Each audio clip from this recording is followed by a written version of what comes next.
හොඳයි ළමයි ආයුබෝවන් මම අද තීරණය කරා අපේ 13 වසර විෂය නිර්දේශයේ අපේ අවසාන පාඩම ව්‍යාපාර සැලැස්ම පිළිබඳව අද දවසේ සාකච්ඡා කරන්න. එතකොට ව්‍යාපාර සැලැස්ම විශාල මාතෘකාවක්ම නෙමෙයි අපි උත්සාහ කරමු අද දවසේ කොහොම හරි ව්‍යාපාර සැලැස්ම ඉවර කරන්න මම උත්සාහ කරනවා. අපි බලමු කොහොමද කියලා යම් කරුණු ප්‍රමාණයක් තියෙනවා සාකච්ඡා කරන්න කුඩා මාතෘකාවක් වුණාට අපි බලමු කොහොමද කියලා. අපි මාතෘකාවක් ලියාගමු ව්‍යාපාර සැලැස්ම නැත්නම් අපි කියනවා බිස්නස් ප්ලෑන් කියලා. ව්‍යාපාර සැලැස්ම.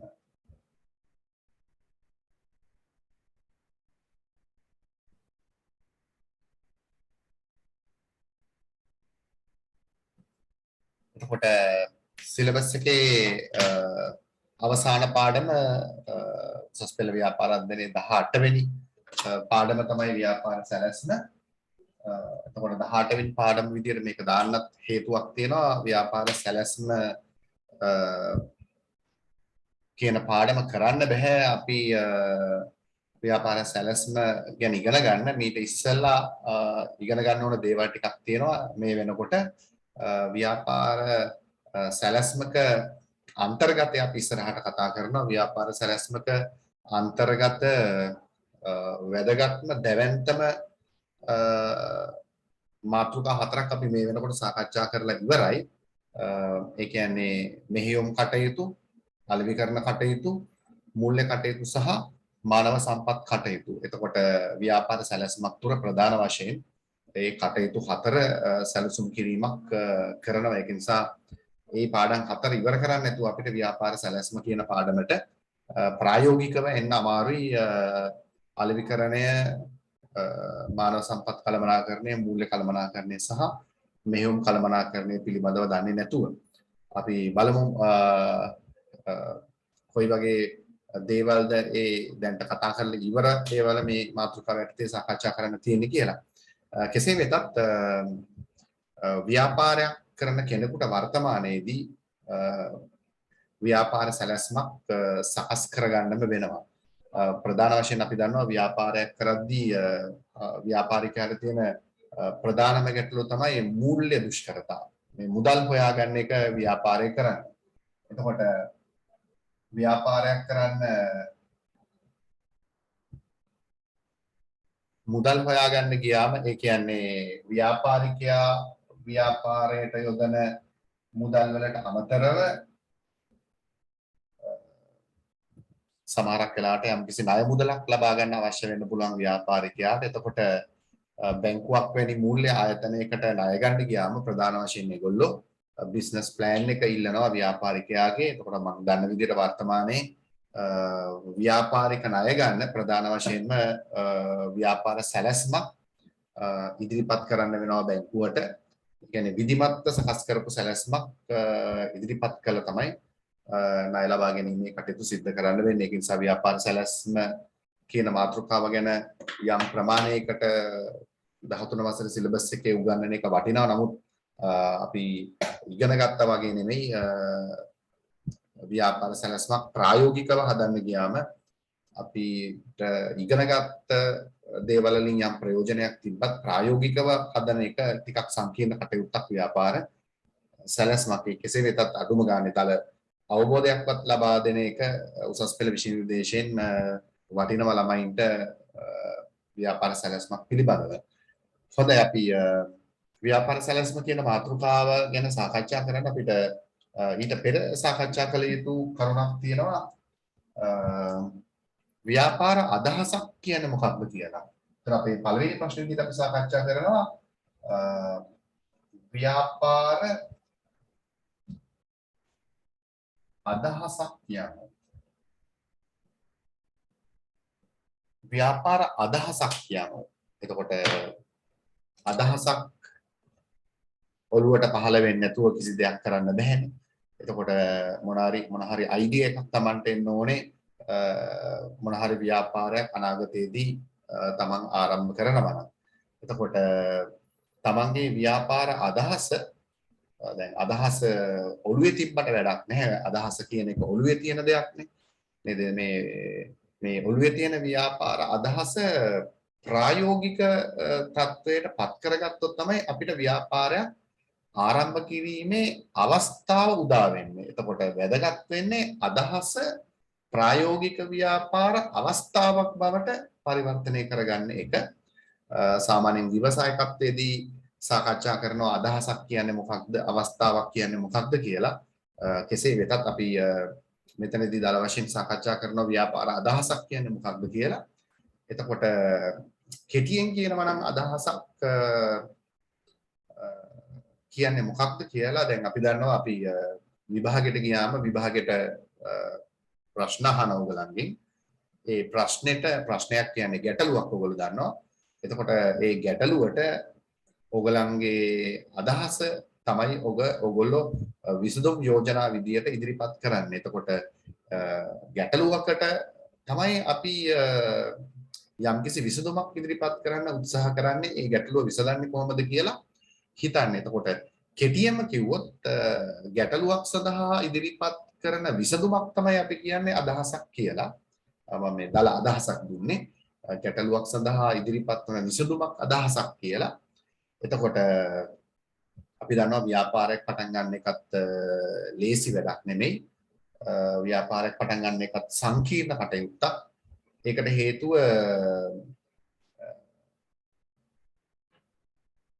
ගැටලුවක් තියෙනවා නම් තමයි අපිට ව්‍යාපාරයක් පටන් ගන්න ලේසි.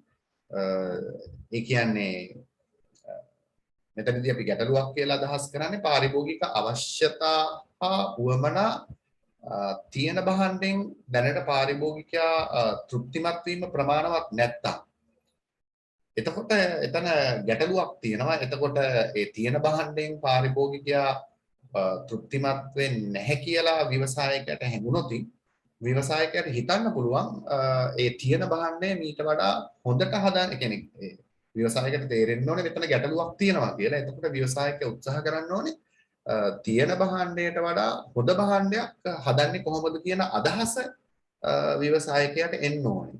එතකොට එහෙම අදහසක් ආවොත් අන්න එයාට ව්‍යාපාරයක් පටන් ගන්න අවස්ථාව මාර්ගය උදා වෙනවා.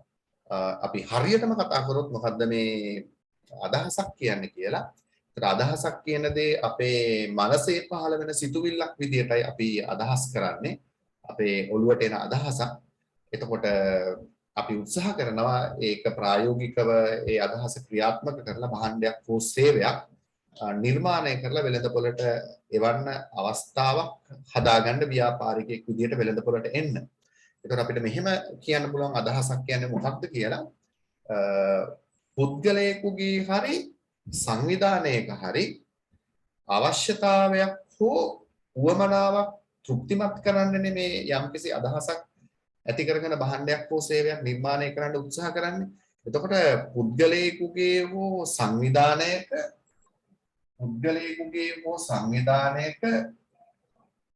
අවශ්‍යතාවයක් හෝ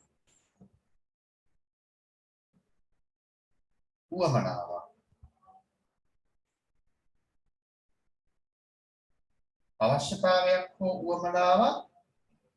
අපි කියනවා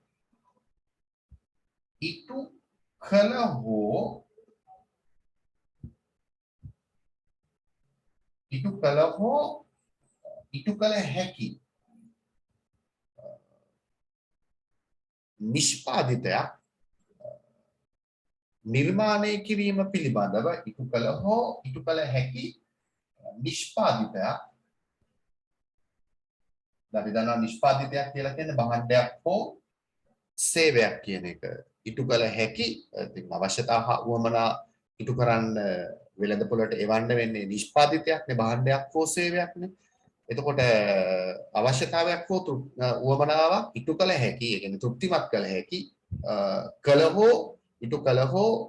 ඉටු කළ හැකි නිෂ්පාදිතයක් නිර්මාණය කිරීම සම්බන්ධයෙන්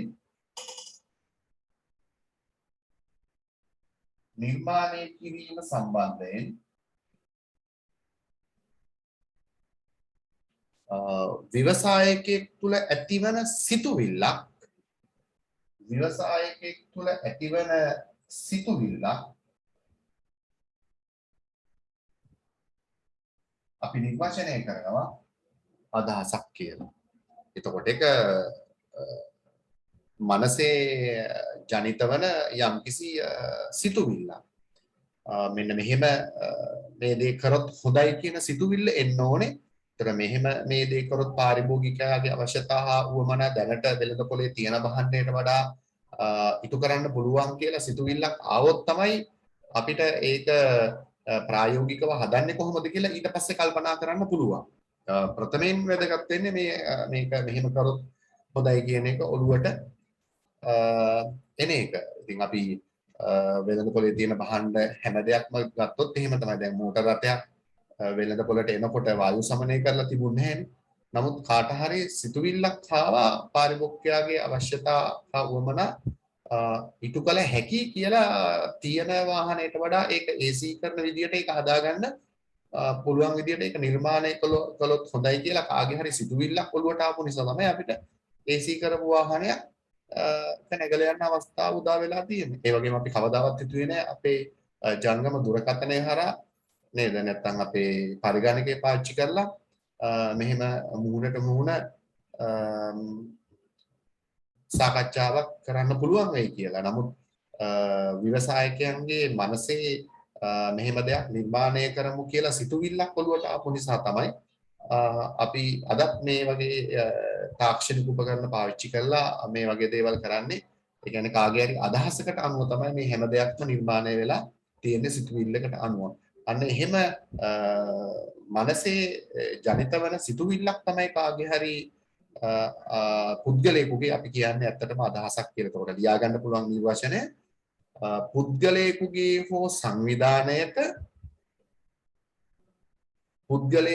හෝ සංවිධානයක අවශ්‍යතාවයක් හෝ උවමනාවක් පුද්ගලයෙකුගේ හෝ සංවිධානයක අවශ්‍යතාවයක් හෝ උවමනාවක් ඉටු කළ හෝ හැකි අවශ්‍යතාවයක් හෝ උවමනාවක් ඉටු කළ හෝ හැකි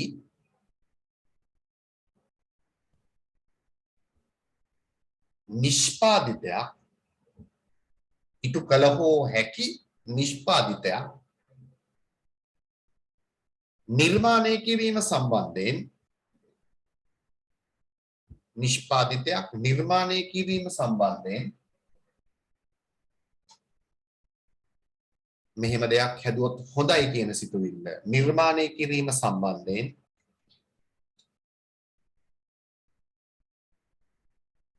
ව්‍යවසායකයෙක් තුල මතුවන සිතුවිල්ලක්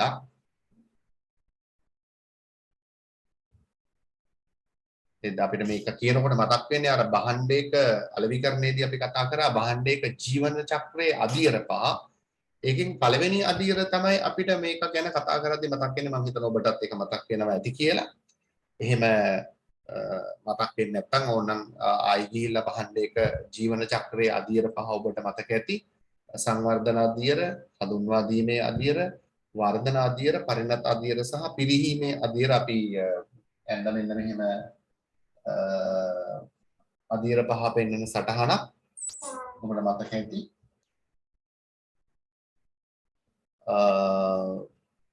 ඒකේ පළවෙනි අදියර සංවර්ධන අදියර. ඒකේදී අපි පැහැදිලිව කිව්වා මේ භාණ්ඩය පිළිබඳ අදහසක් උත්පාදනය වන අවධිය තමයි සංවර්ධන අදියර කියන්නේ. එතකොට පරීක්ෂණ අංශවල ඒ පිළිබඳව අත්හදා බැලීම් කරනවා. කිසිම ආදායමක් නැහැ. පරීක්ෂණ කටයුතු සඳහා වියදම් දැරීමක් තමයි සංවර්ධන අධීරයේදී වෙන්නේ කියලා සාකච්ඡා කරා. මතක ඇති කියලා මම විශ්වාස කරනවා. එතකොට නිෂ්පාදිතයක් නිර්මාණය කිරීම සම්බන්ධයෙන් ව්‍යවසායකයෙක් තුල මතුවන සිතුවිල්ලක් ව්‍යාපාර අදහසක් ලෙස හැඳින්වේ. ව්‍යාපාර අදහසක් ලෙස හැඳින්වේ.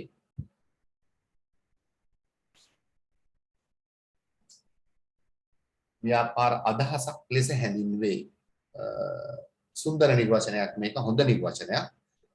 පැහැදිලි නිර්වචනයක්. අපිට වුණ මෙහෙමත් ලියා ගන්න පුළුවන් නැතහොත් මේක එච්චරම මේක නරකයි කියලා කියන්න බෑ. නමුත් මේක ඉතා සංකීර්ණ අදහසක්. නැතහොත් ගැටලුවක් සම්බන්ධයෙන් ඉදිරිපත් වන විසඳුමක්. ඇත්තටම වාහනයක AC නැතුව වර්තමානයේ යන්නම බැහැනේ. හරි අමාරුයි රස්නේ නිසා. එතකොට ගැටලුවක් තියෙනවා පාරිභෝගිකයාට තෘප්තිමත් නැති නිසා කවුරු හරි කෙනෙක් හිතුවා මෙහෙම හැදුවොත් හොඳයි කියන සිතුවිල්ලාව. හිතුවා කියන්නේ සිතුවිල්ල. නැතහොත් ගැටලුවක් සම්බන්ධයෙන් ඉදිරිපත් වන විසඳුමක්. ඇත්තටම ඔබ දන්නවා අපිට ප්‍රශ්නයක් තියෙනකොට තමයි අපි වෙනදට වඩා ඒ ගැන කල්පනා කරන්නේ. මේ ප්‍රශ්නයක් නැතිකොට වඩා ප්‍රශ්නයක් ඇති වුණාම අපි ගොඩක් වෙලාවට කල්පනා කරනවා. එතකොට විවිධ අදහස් නේද? විවිධ අදහස් ඔළුවට එන්න පුළුවන්. අපි තව ටිකකින් මේ විවිධ අදහස් ගැනත් සාකච්ඡා කරනවා. එතකොට ගැටලුවක් සම්බන්ධයෙන් ඉදිරිපත් වන විසඳුමක් අදහසක් ලෙස හැඳින්විය හැක. ගැටලුවක් සම්බන්ධයෙන් ඉදිරිපත් වන විසඳුමක් අදහසක් ලෙස හැඳින්විය හැක. ගැටලුවක් සම්බන්ධයෙන් ඉදිරිපත් වන විසඳුමක් අදහසක් ලෙස හැඳින්විය හැක.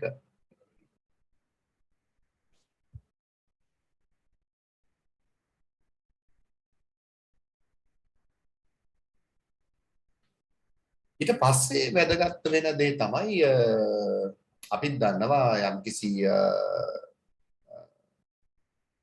දෙයක් සම්බන්ධයෙන් අපි ඒ ගැන හිතනකොට කල්පනා කරනකොට නේද අනේක විද නොයෙකුත් අදහස් එක එක දේවල් අපිට හිතෙනවා සමහර වෙලාවට ඔබ දන්නවා. එතකොට විවිධ අදහස් යම් දෙයක් ගැන හිතනකොට ඇති වෙන්න පුළුවන්. එතකොට අපිට හැම අදහසක්ම ක්‍රියාත්මක කරන්න බැහැ.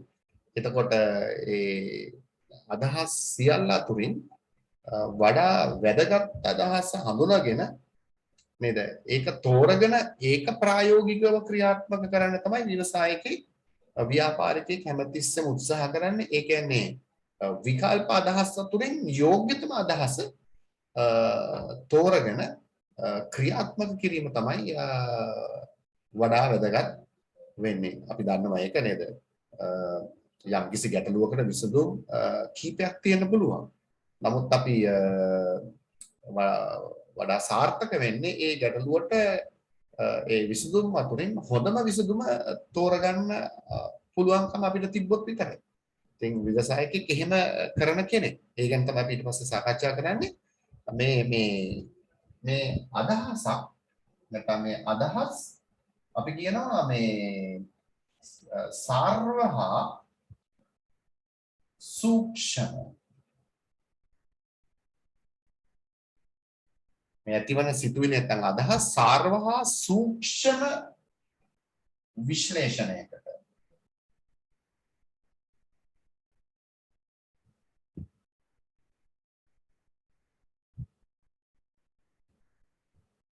වාජනය කරලා තමයි අපිට වඩා යෝග්‍ය ව්‍යාපාර අවස්ථාව මොකක්ද කියන එක තීරණය කරන්න පුළුවන් වෙන්නේ. ඒ කියන්නේ අපිට ඇතිවන ව්‍යාපාර අදහස් සියල්ල සාර්ව හා සූක්ෂම විශ්ලේෂණයකට භාජනය කරලා අපි ඒකෙන් තෝරගන්නවා වඩා යෝග්‍යම අදහස ඒ විශ්ලේෂණය තුළින් නැත්නම් ඇගීම තුළින් තෝරගෙන ඒ අදහස තමයි අපි අවසානයේදී ව්‍යාපාරය අපි පටන් ගන්න ව්‍යාපාර අවස්ථාව මොකක්ද කියන එක තීරණය කරන්නේ. එතකොට අපිට ඊට පස්සේ සාකච්ඡා කරන්න තියෙන්නේ මොකක්ද මේ සාර්ව විශ්ලේෂණයක් කියන්නේ මොකක්ද මේ සූක්ෂම විශ්ලේෂණයක් කියන්නේ කියලා. එතකොට ව්‍යාපාර අදහස් සාර්ව හා සූක්ෂම විශ්ලේෂණයක් තුලින් ව්‍යාපාර අවස්ථාවක් බවට පත් කරගන්න කටයුතු කිරීමක් තමයි ව්‍යවසායකින් විසින් සිදු කරන්නේ. අපි අලුත් ඡේදයක් ඇතුල් කරගමු අපි දීපු නිර්වචනයට යටින් මෙන්න මෙහෙම ව්‍යාපාර අදහස්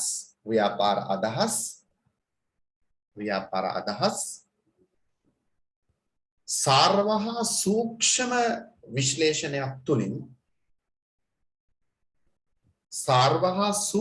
විශ්ලේෂණයක් තුලින්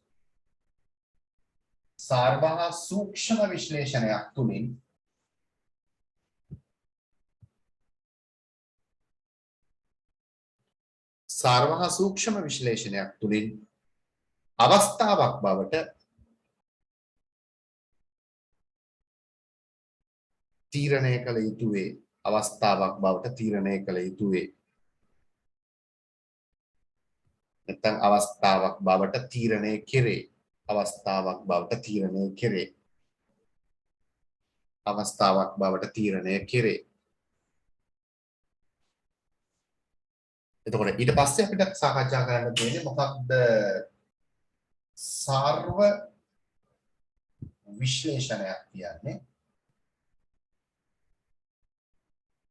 ඒ වගේම මොකක්ද සූක්ෂම සාර්ව විශ්ලේෂණයක් කියන්නේ මොකක්ද? ඒ වගේම සූක්ෂම විශ්ලේෂණයක් කියන්නේ මොකක්ද කියලා. සාර්ව හා සූක්ෂම විශ්ලේෂණයක් කියන්නේ මොකක්ද කියලා. එතකොට මුලින්ම අපි සාකච්ඡා කරොත් මොකක්ද මේ සාර්ව විශ්ලේෂණයක් කියන්නේ කියලා. මම අර කියපු විදිහට නේද යම් කිසි දෙයක් සම්බන්ධයෙන් අපිට අදහස් රැසක් ඔළුවට එන්න පුළුවන්. එතකොට අදහස් රැසක් අතුරින් නේද? අදහස්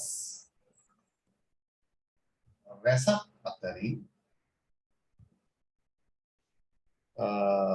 යෝග්‍යතම අදහස පටලවා ගන්න එපා මේක. අදහස් රැසක් අතරින් අදහස් රැසක් අතරින්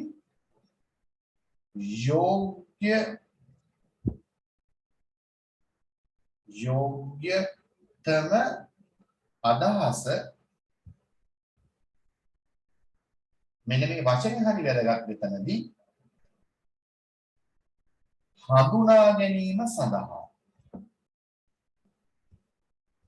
යෝග්‍යතම අදහස හඳුනා ගැනීම සඳහා එම අදහස්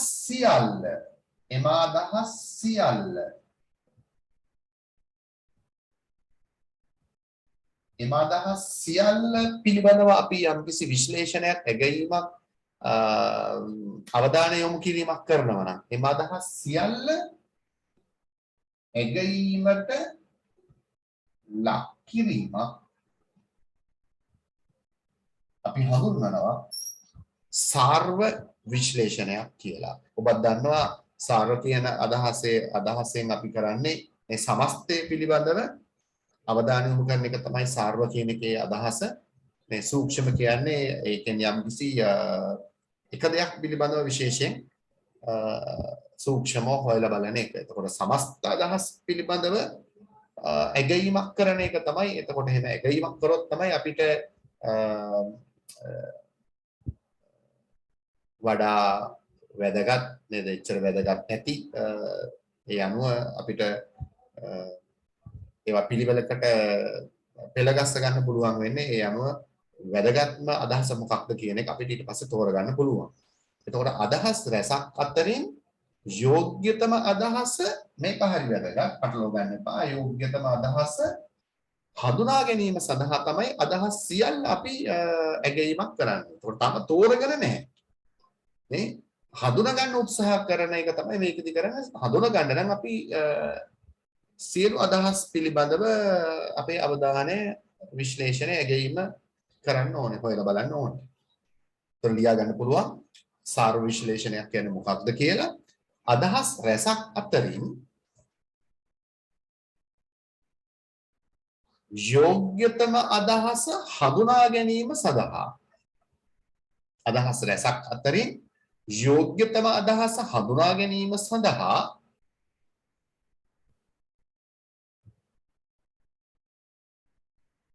යෝග්‍යතම අදහස හඳුනා ගැනීම සඳහා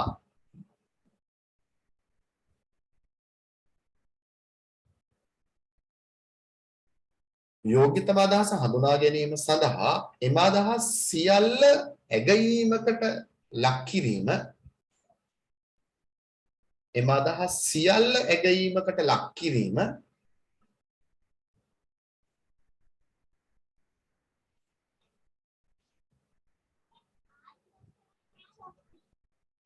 එම අදහස් සියල්ල ඇගීමකට ලක් කිරීම සාර්ව විශ්ලේෂණයක් ලෙස හැඳින්වෙයි.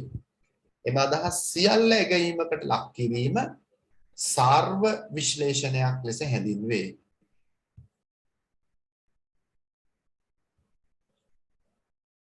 සාර්ව විශ්ලේෂණයක් ලෙස හැඳින්වේ.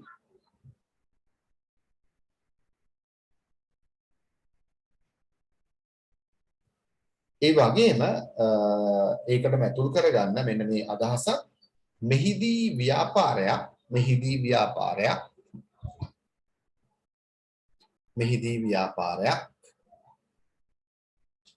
ඒ කියන්නේ සාර්ව විශ්ලේෂණයකදී ප්‍රධාන වශයෙන්ම ව්‍යාපාරය බාහිර පරිසරය කෙරෙහි තමයි වැඩි අවධානයක් යොමු කරන්නේ. ඒකත් මතක තියාගන්න ඕනේ. මෙහිදී ව්‍යාපාරයක් බාහිර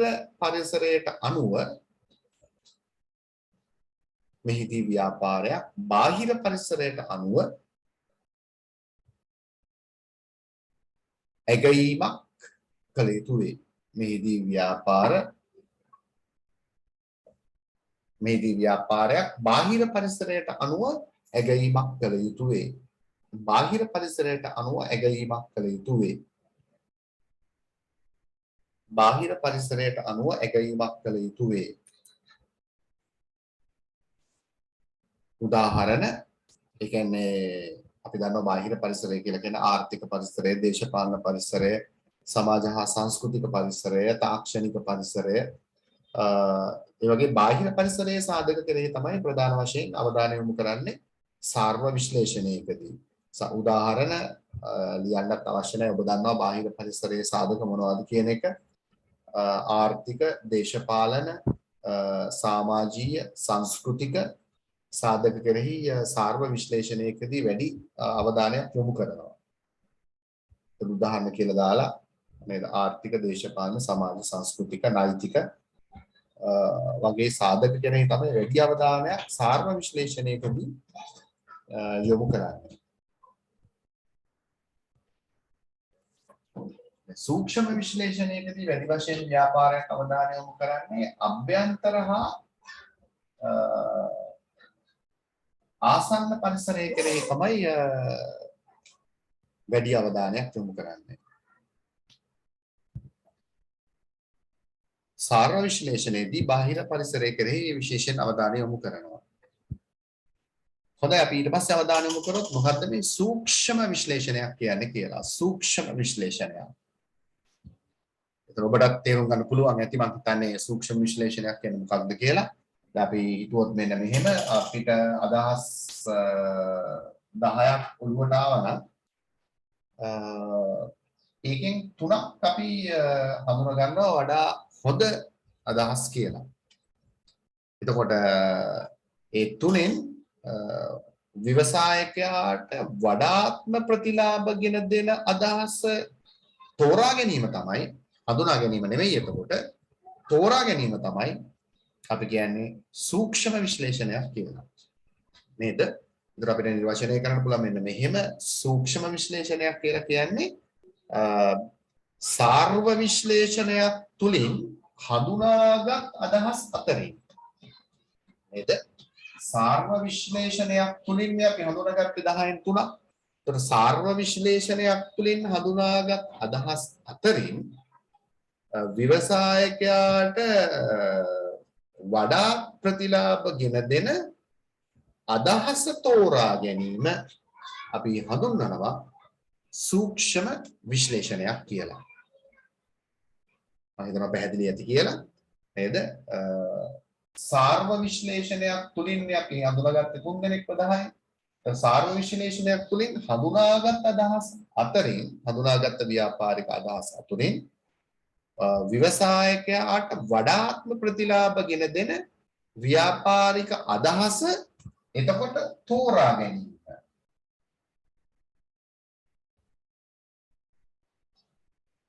තමයි අපි කියන්නේ සූක්ෂම විශ්ලේෂණයක් කියලා. අතනදී හඳුනාගත්තා ඒ හඳුනාගත්ත අය අතුරින් ඉහළම වැඩිම ප්‍රතිලාභ ගෙන දෙන අදහස තෝරා ගැනීම තමයි අපි කියන්නේ සූක්ෂම විශ්ලේෂණයක් කියලා. ඒකදී ප්‍රධාන වශයෙන්ම ව්‍යාපාරය අභ්‍යන්තර හා ආසන්න පරිසර සාධක අනුව තමයි අදාළ ගැනීම සොයා බැලීම තීරණය කිරීම කරන්නේ. අපි උන් ලියාගමු සූක්ෂම විශ්ලේෂණයක් කියන්නේ මොකක්ද කියලා.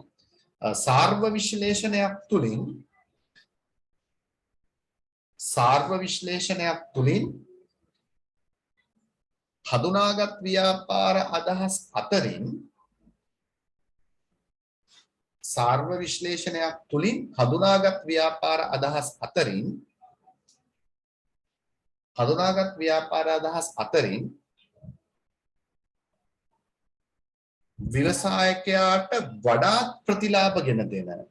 ව්‍යවසායකයාට වඩාත් ප්‍රතිලාභ ගෙන දෙන අදහස නැත්නම් ව්‍යාපාරික අදහස තෝරා ගැනීම වඩාත් ප්‍රතිලාභ ගෙන දෙන ව්‍යාපාරික අදහස තෝරා ගැනීම සූක්ෂම විශ්ලේෂණයකි.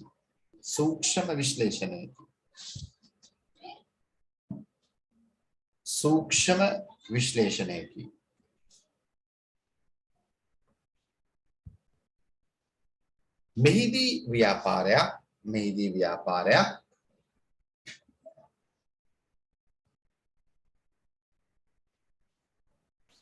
අභ්‍යන්තර බදාන අභ්‍යන්තර පරිසරයේ තමයි අයිතිකරුවන් කළමනාකරුවන් සේවකයින් ඉන්නේ නේද? ආසන්න පරිසරයක් ඔබ දන්නවා මම හිතන්නේ ගැනුම් කරුවන් සැපයුම් කරුවන් තරග කරුවන් ඒ කට්ටිය ඉන්නේ ආසන්න පරිසරයේ. මෙහිදී ව්‍යාපාරයක් අභ්‍යන්තර හා ආසන්න පරිසර සාධක වලට අනුව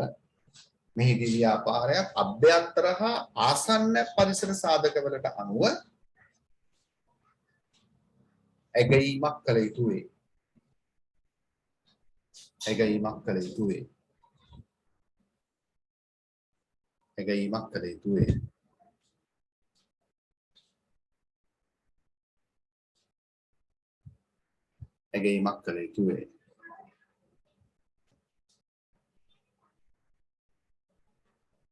ඊට පස්සේ හොඳම අදහස තීරණය කරාට පස්සේ නේද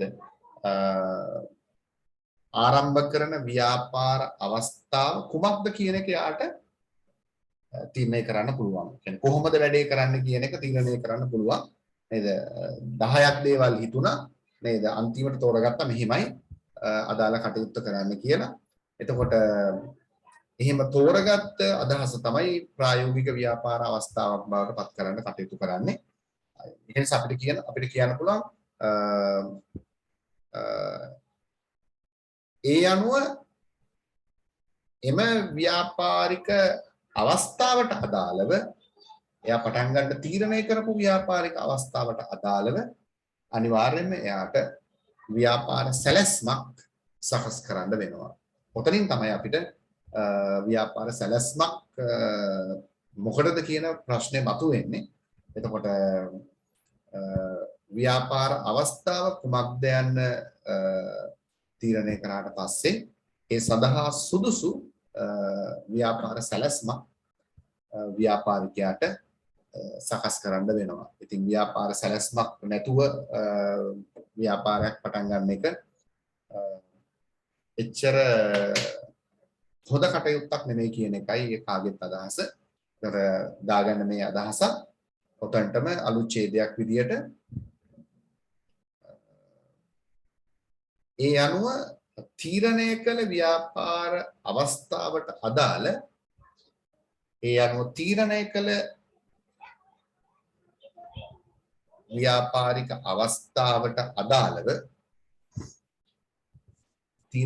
ව්‍යාපාරික අවස්ථාවට අදාළව දැන් තීරණය කරලා ඉවරයිනේ මේකයි කරන්න කියලා 10න් එකක් තෝරගත්තානේ.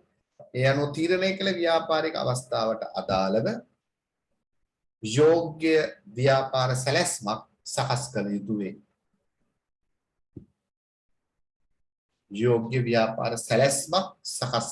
වේ. එතකොට අපි දන්නවා ව්‍යාපාරයකට විතරක් නෙමෙයි අපි කරන හැම කටයුත්තකටම නේද ප්ලෑන් එකක් සැලැස්මක් තියෙනවා නම් හොඳයි. සැලැස්මකට අනුව කටයුතු කරන එක. ඉගෙනගෙන ඉවරනයින් පස්සේ ඔයගොල්ලෝ විවිධ ක්ෂේත්‍රවල කටයුතු වලට යයි නේද? එහෙම ගියාම ඔබට තේරෙයි ව්‍යාපාරයක් ඒගොල්ලන්ගේ ව්‍යාපාර කටයුතු කොච්චර දුරට සැලසුම් කරනවාද කියලා උත්සවයක් තිබ්බත් ඔබ දන්නවා ඒක සැලැස්මකට අනුව කළොත් තමයි වඩා සාර්ථක වෙන්නේ.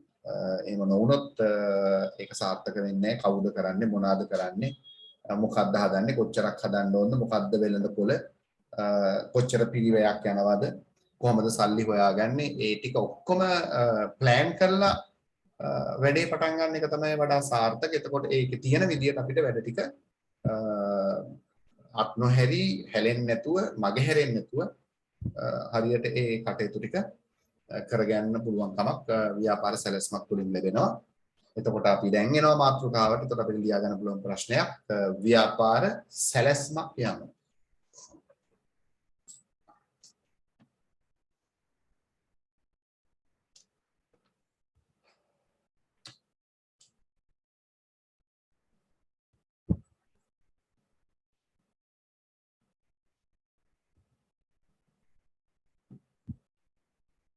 ව්‍යාපාර සැලැස්ම